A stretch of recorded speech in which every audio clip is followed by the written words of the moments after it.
Now, this morning I was giving you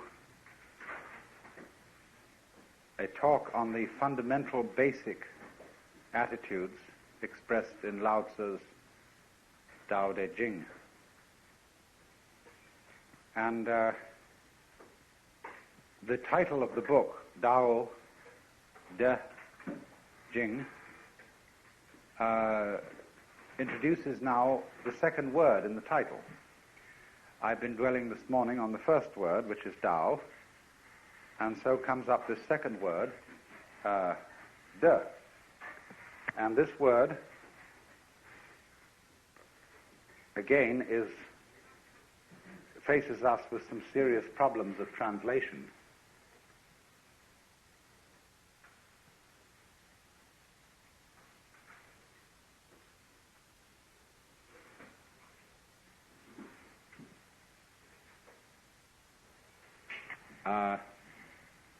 Ordinarily translated virtue,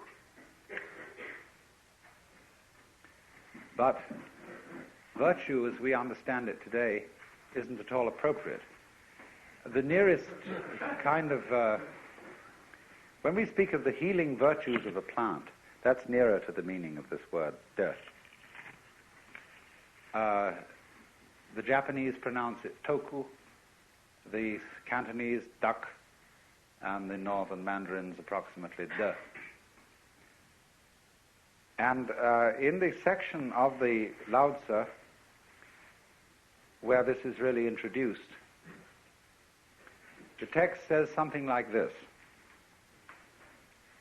superior virtue, not virtue, thus it has virtue. Inferior virtue, can't let go of virtue, thus not virtue. And we more or less paraphrase that by translating, superior virtue is not conscious of itself as virtue, and therefore it is virtue. But inferior virtue is so hooked up with being virtuous, or hooked on being virtuous, that it's not virtue. Now then, therefore, this word is a connection of virtue and magic. It means the excellence of things, in the sense that a tree excels at being a tree, and nobody really knows how it does it. There is no way of imitating a tree, except the only thing is to be one. And so in the same way, when a human being shows extraordinary skill at something, it seems that it comes natural to him. It seems that he doesn't achieve it by any kind of artificiality. If there is some discipline in it, it's concealed. So, excelling in something naturally, and yet it's something that is so difficult to understand that it seems that it has been done by magic, is the meaning of this word. So what de is the state of affairs, a way of talking about particularly a human being who has learned to live in harmony with the Tao. Now, of course, everything is fundamentally in harmony with the Tao.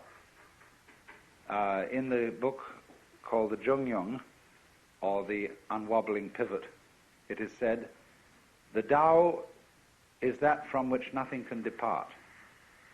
That from which things can depart is not the Tao. Fundamentally, you see, you can't get away from it. It's like a situation in which we are all floating in a tremendous river. And the river carries you along, anyhow. Now, some of the people in the river are swimming against it, but they're still being carried along. Others have learned that the art of the thing is to swim with it. And they're carried along too. But they know it, you see. They know they're carried along, whereas the people who are swimming against it think they're going in the opposite direction. But they're not really. So that was a sort of discussion we were having this morning, when I find invariably, whenever I talk about these things, Americans raise moral issues because we are a people incredibly bamboozled by preachers. And so this always comes up. Bamboozled. Preachers. Yes. And have chronic guilty consciences. And so those questions are always raised. But this, you see, explains part of this situation, that you have to flow with the river. There is no other way. But that you can swim against it and pretend not to be flowing with it, but you still are. So, but a person who is not making that pretense anymore, who knows that you have to go with the river and swim with it, suddenly he acquires behind everything that he does the power of the river. The person swimming against the river, you see, does not by his action express the force of the river. The person swimming with it, he goes along and he has that whole river behind him, but he's subtly directing it, because you can change direction in the course of the river. You can go to the left or to the right, as a ship can use a rudder and still go along with the current, or more skillful still, as a sailboat can tack. Because when a sailboat tacks and goes in a direction contrary to the wind, it still is using the wind to blow it along. Now that is the most highly skillful art of all. That is Taoism in perfection, the art of sailing. Very intelligent. I remember once I was looking in the open air, and one of those glorious little thistledown things came, and I picked it up like that and brought it down, and it looked as if it was struggling to get away, just as if you caught an insect by one leg, like a daddy long legs or something of that kind. It seemed to be struggling to get away, and at first I thought, well, it's not doing that. That's just the wind blowing. But then I thought again, really? Only the wind blowing? Surely it is the structure of this thing which, in cooperation with the existence of wind, enables it to move like an animal, but using the wind's effort, not its own. It is more intelligent being than an insect, in a way, because an insect uses effort. Like a person who rows a boat uses effort, but the man who puts up a sail is using magic. He lets nature do it for him with the intelligence to use a sail, you see? So in just this way, the meaning of de is that kind of intelligence which, without your using very much effort, gets everything to cooperate with you. You, for example, never force other people to agree with you, but you give them the notion that the idea you wanted them to have was their own. This is a feminine art, preeminently. A woman who really wants a lover does not pursue him, because then most men feel that she's aggressive. And if she's aggressive, she obviously is a woman who has had difficulty in finding lovers, and therefore there must be some undesirably secret thing about her. But if she, as it were, makes a void, then, and is slightly difficult to get, then people get excited. They know she's a highly prized object, and so they pursue. Same way, when you want to teach a baby to swim, the thing you can do is to put the baby in the water and then move backwards in the water and create a vacuum. And this pulls the baby along. It helps it to learn the feel of the water and how to swim. It's the same principle. So, also, clever difficult-to-getness is one of the very best means of acquiring immense publicity. Let's take the case of T.E. Lawrence, who published the 7 Pillars of Wisdom in a limited edition. And this became an extraordinarily celebrated book. Cost hundreds of dollars a copy to find one, on the market. And they waited and waited and built this up and built this up and built this up, and finally they published the general edition. And it was a knockout, because the first one had been sort of secret and difficult to find. If you have patience, you see, you can always do this. So the whole art of the ruler, you see, the Tao Te Ching is a book written for several purposes. You may take it as a guide to mystical understanding of the universe. You may take it as a dissertation on the principles of nature, almost a naturalistic, a handbook of natural law, we would say. Or you may also take it as a political book, a book of wisdom for governors. And the principle which it advocates, basically, is the virtue of governing by not ruling. Look at it in this way. Supposing the President of the United States were as unknown to you by name as the local sanitary inspector, the man who looks after the drains and the sewage disposal and all that kind of thing. This is not a glamorous figure, you see. But for that very reason, he probably does his job more efficiently than the President, because the President wastes enormous amount of time in interviewing various groups from the Elks and the Girl Scouts and conferring honors and all this kind of thing. The poor man's life must be an utter torment, because he's so well known and therefore has absolutely no time to give to the government of the country.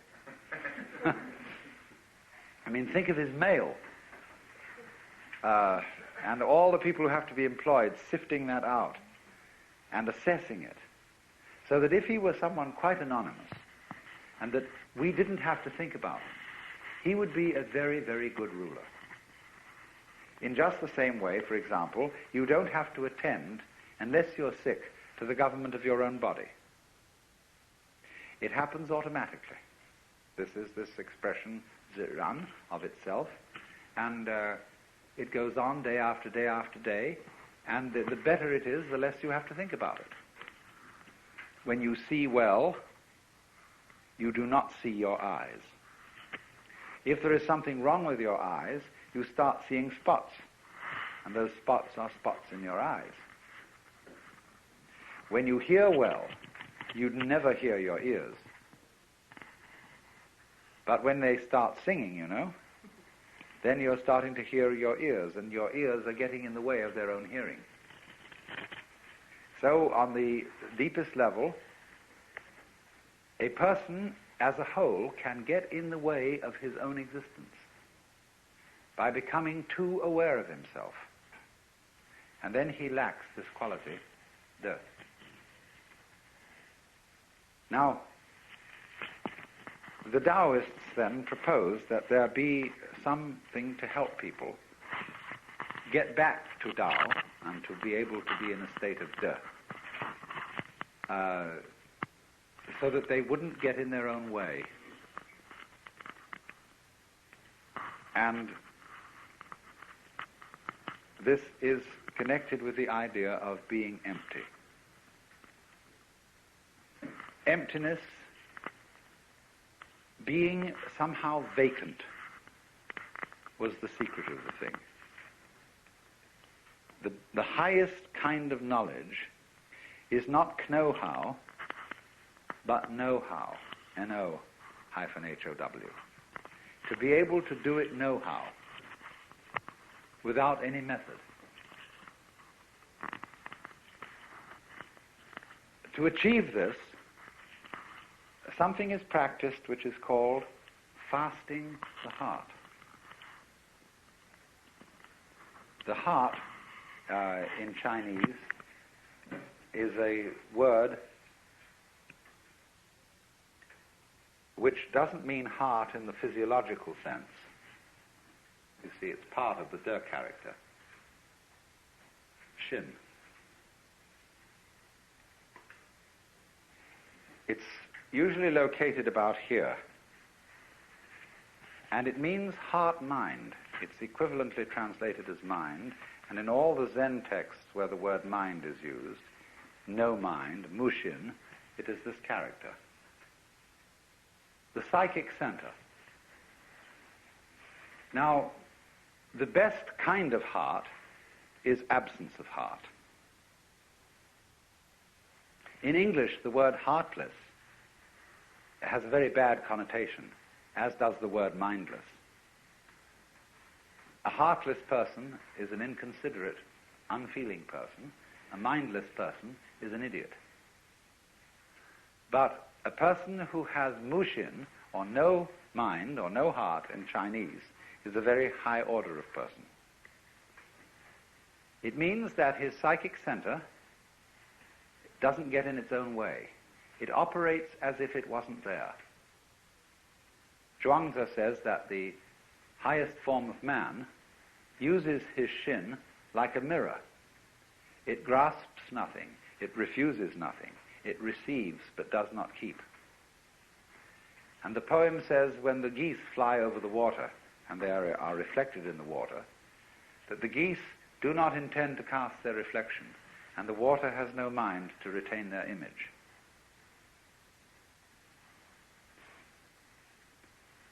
So, the whole thing is, you see, to operate in the world as if you were absent. Now, this is built into us physiologically, fundamentally. Let me ask you simply, what is the color of your head from the standpoint of your eyes? Your eyes don't see your head, do they? You look all around, and you see everything else, but your head you don't see. Do you feel that your head is black? No. Hasn't any color at all. Outside, you see your field of vision is an oval with two eyes, and this creates a sort of two centers of an ellipse. So there's this whole field of vision. Now, experiment. What is beyond the field of vision? What color is it where you can't see? It isn't black. This is an important point. It's no color at all beyond there. And in this way, you can get an idea of what is meant by that character that I discussed this morning, Xuan, which, although it formally has the meaning of darkness, this one, although it formally has the meaning of darkness and the deep and the obscure, it actually refers to this kind of no color, which is the color of your head, so far as your eyes are concerned. Now, so in this sense, the invisibility of one's head, almost the not having of any head at all, is the secret of being alive. To be headless, you might say, to have no head, in just the sense I'm talking about, is our way of talking about the Chinese expression, mushin, no mind. Now, as a matter of fact, if you want to see the inside of your head, all you have to do is keep your eyes open. Because everything that you're experiencing in the external visual field is a state of your brain. All these colors and shapes are the way in which the brain nerves translate the electrical impulses in the external world, being the world outside the envelope of skin. So they translate all what is going on outside into impulses which are to us shape and color. But shape and color are states of the nerves, so what you see when your eyes are open is how it feels inside your head. You think your head is a blank, But actually, it's being a blank. You don't see your brain as an external, undulating, corrugated structure. You see your brain as everything outside. So in this way, the emptiness of one's head is the condition of seeing.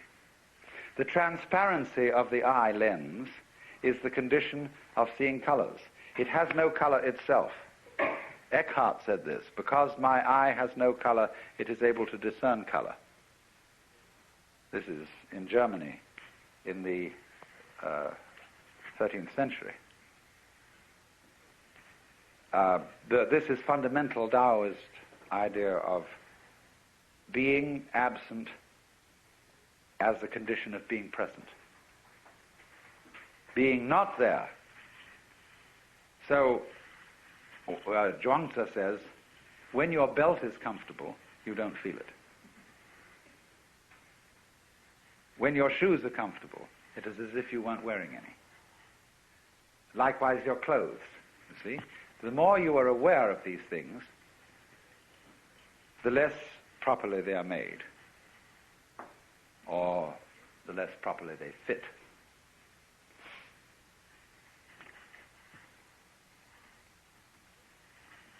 But we raise an objection to this, a very simple objection. If I don't know I'm there, I seem to be missing everything. We want to know that we know. If we're happy and we don't know we're happy, we might just as well not be happy. To be happy and to know that you're happy is really the overflowing of the cup of life. Of course, the penalty for that is to be miserable and to know that you're miserable. Some people are miserable without knowing it. But, you know my limerick, there was a young man who said, though it seems that I know, what I would like to see is the eye that knows me when I know that I know that I know. And this is the great human predicament. The development of self-consciousness, the development of the possibility of reflecting upon one's own knowledge. And this is simultaneously a blessing and a curse. And Taoism does not escape this problem. I mean, it doesn't avoid this problem, it deals with it. But it doesn't deal with it obviously. So we get back to this fundamental verse about the nature of De. What is highly virtuous is a virtue that is not conscious of itself as virtue. The moment it's conscious of itself as such, you see, it fails. So in this way, we love to see a child dancing all by itself, lost in the dance, and not performing for an audience. And we say, oh, if only I could dance like that. If only I could become like a child again, innocent. But then soon we know when parents notice how beautifully a child dances, and they all approve of it and say to this child, dance for us, the child begins to lose this power. And it puts on airs, it knows it's noticed. And we don't like that. We say, that's affectation, that's showing off, that's phony. What we want you to do is to dance as if you had no audience, not even yourself. Which of course puts the child in a double bind, because it says to the child, we require you to do something that will be acceptable only if you do it as if it wasn't required. We do that all the time to our children and to each other. You must love me. After all, you promised to do so when we got married, didn't you? And so on. So, this is the difficulty. But somehow, a very great artist, in the maturity of his life, somehow is able, at least to give the impression that he does what he does without playing to the gallery. without self-consciousness, it seems perfectly natural. So how does he get there?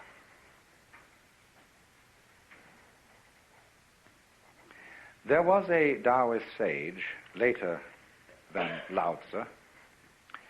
His name was Liezi. We romanize that as L-I-E-H, Liezi. And he had a reputation for being able to ride on the wind. So light. Zhuangzi says in one place, it's easy enough to stand still. The difficulty is to walk without touching the ground. Because in the state of being in accord with the Tao, there is a certain feeling of weightlessness, parallel to the weightlessness that people feel when they get into outer space or when they go deep into the ocean. So this is, of course, connected with the sensation that you're not carrying your body around. I described this morning the sensation that an expert driver has when he really is with it in a car, that the hill lifts him up and drops him down the other side, that he and the road are all one process. And that's equivalent to the sense of weightlessness. And so this is connected to, this is the inner meaning of Liezi riding on the wind. When Suzuki was asked, what is it like to have Satori, he said, it's just like ordinary everyday experience, except about 2 inches off the ground. And so we say in our own songs, walking on air, never a care, something is making me sing, tra-la-la-la, like a little bird in spring. What is this then, weightlessness? It means, of course, partly that you're not moving around in constant opposition to yourself. Most people move in constant opposition to themselves because they are afraid that if they don't oppose themselves all the time, something awful will happen. See, it's so easy to bend your arm. No problem at all. But supposing you make a fight about it, and you take these antagonistic muscles, as they're called, and fight them against each other, so that you have to bend your arm like that. See? Well, how ridiculous. But if you somehow felt that in bending your arm you might make a mistake, you know, instead of bending it, you might hit yourself. Then these two muscles get nervous, and they fight each other to be sure that everything happens all right. That's anxiety, you see? So, when the human being developed the power to be aware of himself, to know that he knows, in other words, when the cortex was formed over the original brain, he fell from grace. That was the fall of man. Because when he felt, he had the sensation of being in charge, of being in control of himself, and you can only have that sensation when you are aware of what you're doing, he got anxious. Am I aware enough of myself? Have I taken enough factors into consideration? Have I done all that should be done? And then he started trembling.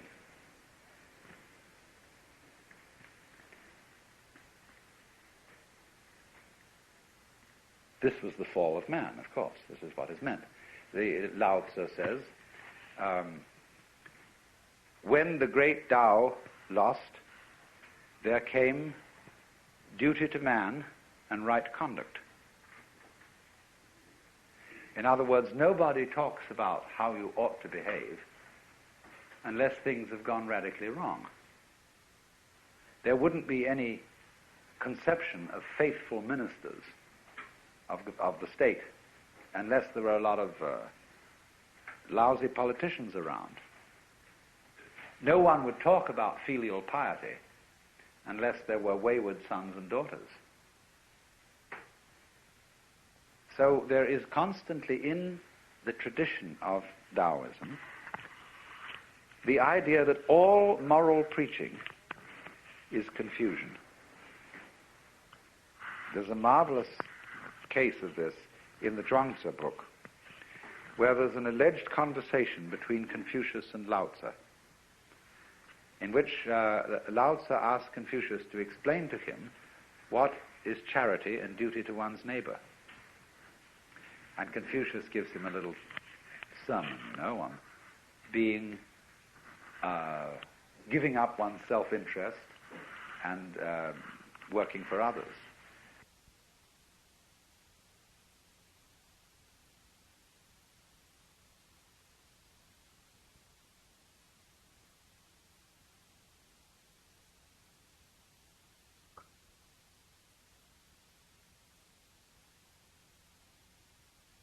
And Lao Tzu says, what stuff?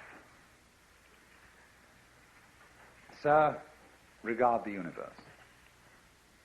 He says, the stars come out invariably every night. The sun rises and sets. The birds flock and migrate without exception.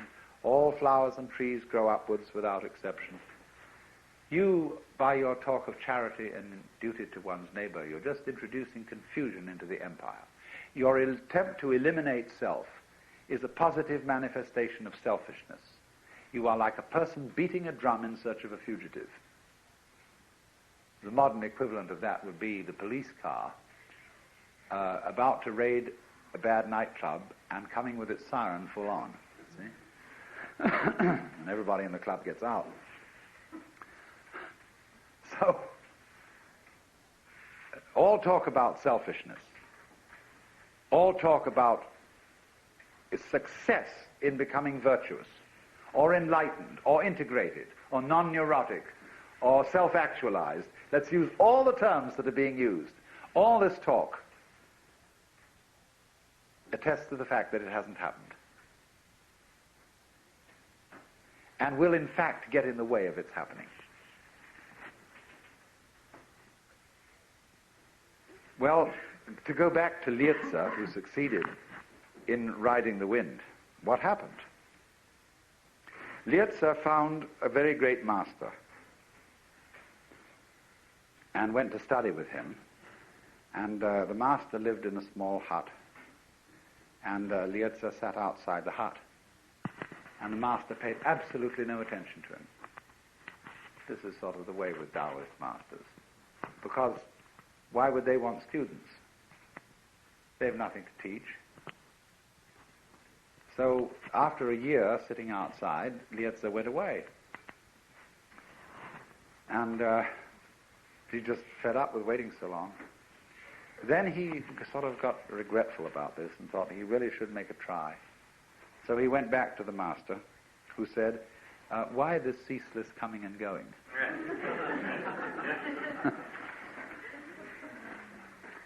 So he sat there and tried to control his mind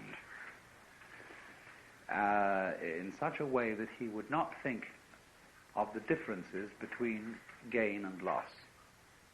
In other words, try to live in such a way that nothing is either an advantage or a disadvantage. Once upon a time, there was a Chinese farmer whose horse ran away. And all the neighbors came around to commiserate that evening. So sorry to hear your horse has run away. That's too bad. And he said, maybe. The next day, the horse came back, bringing 7 wild horses with it. And everybody came around in the evening and said, oh, isn't that lucky? What a great turn of events. You've now got 8 horses. And he said, maybe. The next day, his son tried to break one of these horses and ride it, and was thrown and broke his leg. And they all said, oh dear, that's too bad. And he said, maybe. The following day, the conscription officers came around to recruit, to force people into the army, and they rejected his son because he had a broken leg. And all the people came around and said, isn't that great? And he said, maybe. You see, that is the attitude of not thinking of things in terms of gain or loss, advantage or disadvantage, because you don't really know. The fact that you might get a letter from a solicitor, from a law office tomorrow, saying that some distant relative of yours had left you $1 million, it might be something you would feel very, very happy about. But the disasters that it could lead to are unbelievable. Internal revenue. To mention only one possibility. You never really know whether something is fortune or misfortune. We only know the momentary changes and as it alters our sense of hope about things. The Taoist is wise enough eventually, you see, to understand that there isn't any fixed good or bad. And so his point of view is what is called non-choosing. Well, anyway, Lietze attempted to keep his mind in a state of non-choosing. And this was a very difficult thing to do, to overcome one's habits of feeling and thinking in this respect. And after he had practiced this for a year, the master looked at him and, sort of recognized he was there. After another year's practice, he invited him to come and sit inside his hut. And then, however, something changed. And Lietze didn't try anymore to control his mind. What he did was, he put it in this way.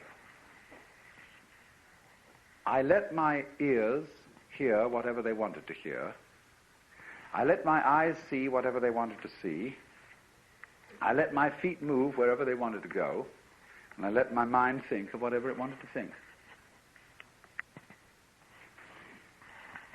And then he said it was a very strange sensation because all my bodily existence seemed to melt and become transparent and to have no weight. And I didn't know whether I was walking on the wind or the wind was walking on me. Now that's the fasting of the heart.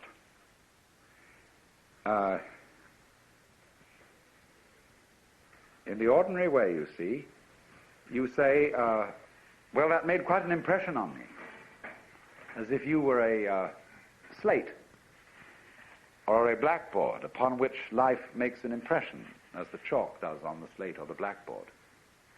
And so we say, well, here are these events, and I'm the observer of all these events, and I remember them, and they make an impression on me.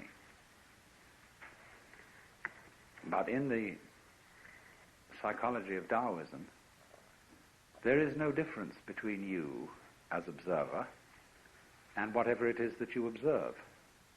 The only thing that is you is the observation of life from a certain point of view.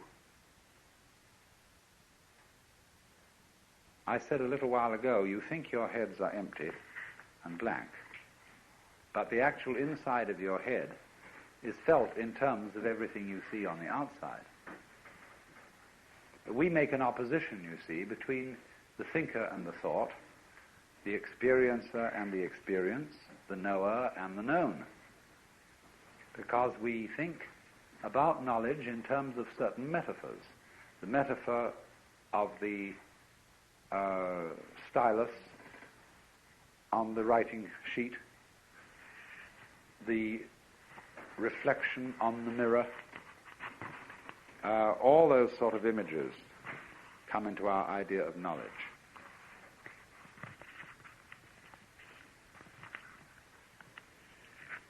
But in the Taoist theory of knowledge, it's quite different.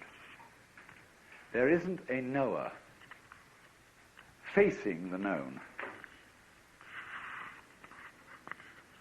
It would be more like saying that if there is any knower at all, it contains the known. Your mind, if you have one, is not in your head.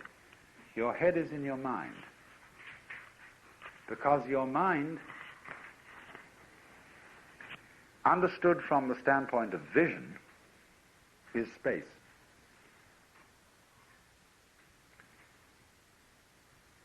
The Chinese use this word, hu.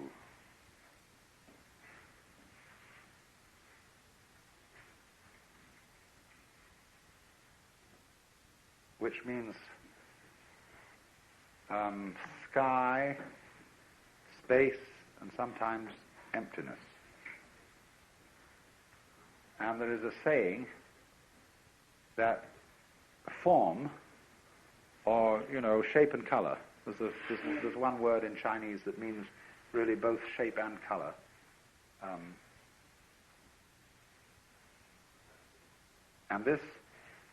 And this are said to be identical.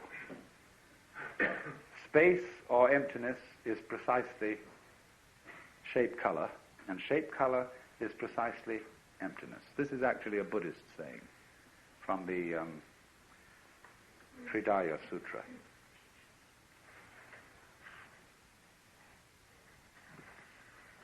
So that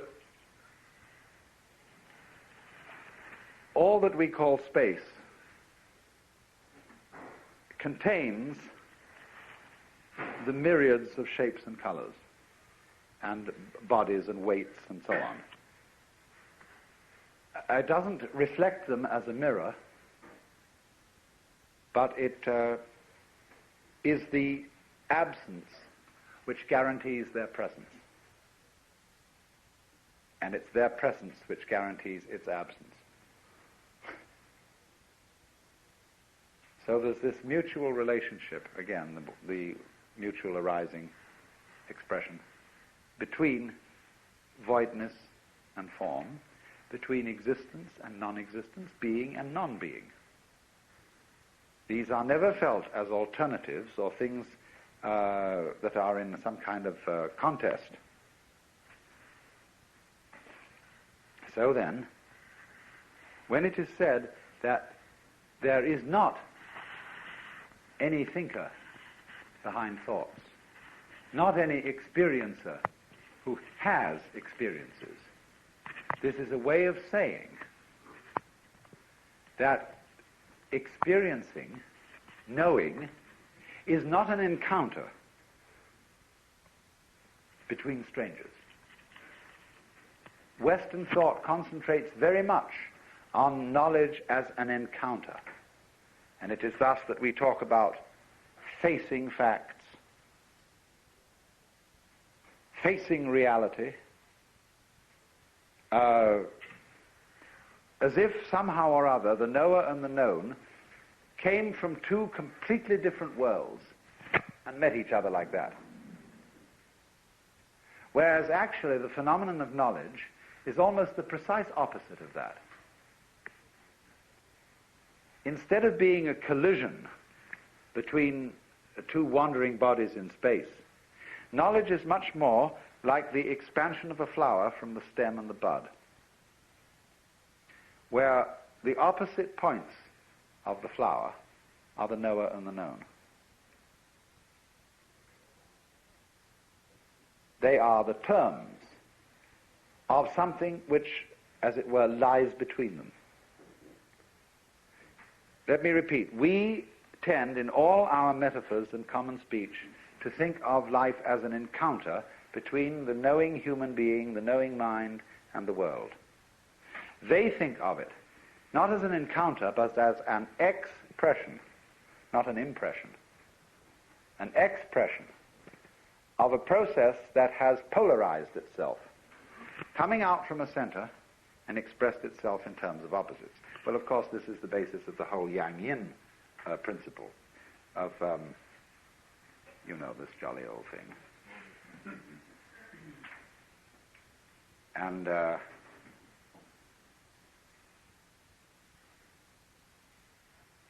where you've got two interlocked, what are they, fishes? Commas? It's a fascinating emblem. You call it a monad, yes, but there it is.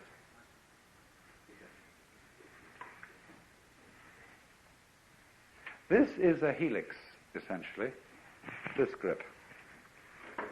And this is the formation of spiral nebulae. And it's the position of sexual intercourse.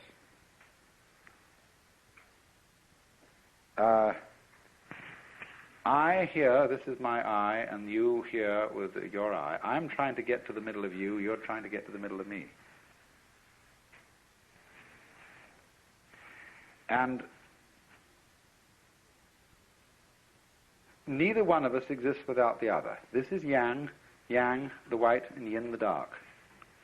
Yang, the word yang originally means,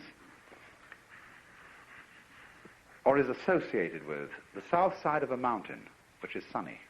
Yin, the north side, which is dark. Yang is the north bank of a river, which gets the sun. Yin is the south bank of a river, which is in the shade. Now, you see, you don't get a mountain with only one side. The mountain, if it's a mountain at all, goes up and down. It's like the wave. You don't get a wave which has a crest with no trough, or a trough with no crest. You can't have half a wave. So, yang and yin are quite different from each other, but just because they are different, they're identical. This is the important idea of the identical difference. The saying goes in both Taoism and Buddhism, difference is identity, identity is difference.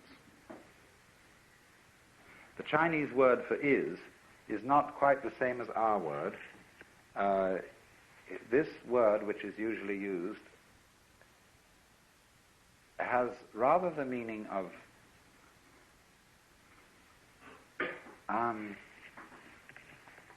that.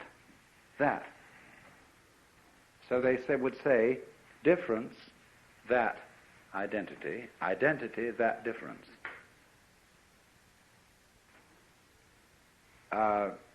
And so this doesn't mean quite is exactly the same as. It means rather is in relation to, or goes with, necessarily involves. Difference necessarily involves identity. Identity necessarily involves difference. So yang and yin. There is no yang without yin, no yin without yang.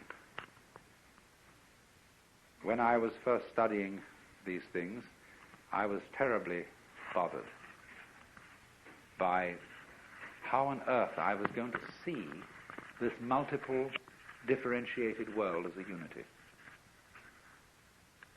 What was going to happen? What would it be like to see that all things are one? The sages keep saying all things are one. And they all look to me so different. Because here was all this chit going on around one, and it was doing it in different ways, and all these people came on in different ways, and they had all their houses and all their cars and all their this and that. And the whole world looked full of the most bony, prickly differences.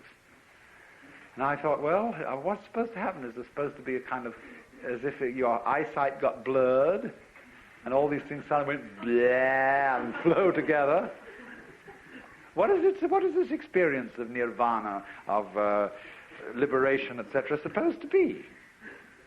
Because so many of these, especially Hindu sages, write about it as if it was just this kind of dissolution of everything, as that it all become like slug with a salt on it.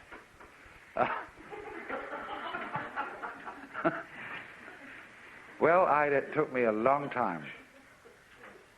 And suddenly one day I realized that the difference that I saw between things was the same thing as their unity. Because differences, borders, lines, surfaces, boundaries, don't really divide things from each other at all. They join them together. Because all boundaries are held in common. It's like, let's think of a territory which has all been divided up into property.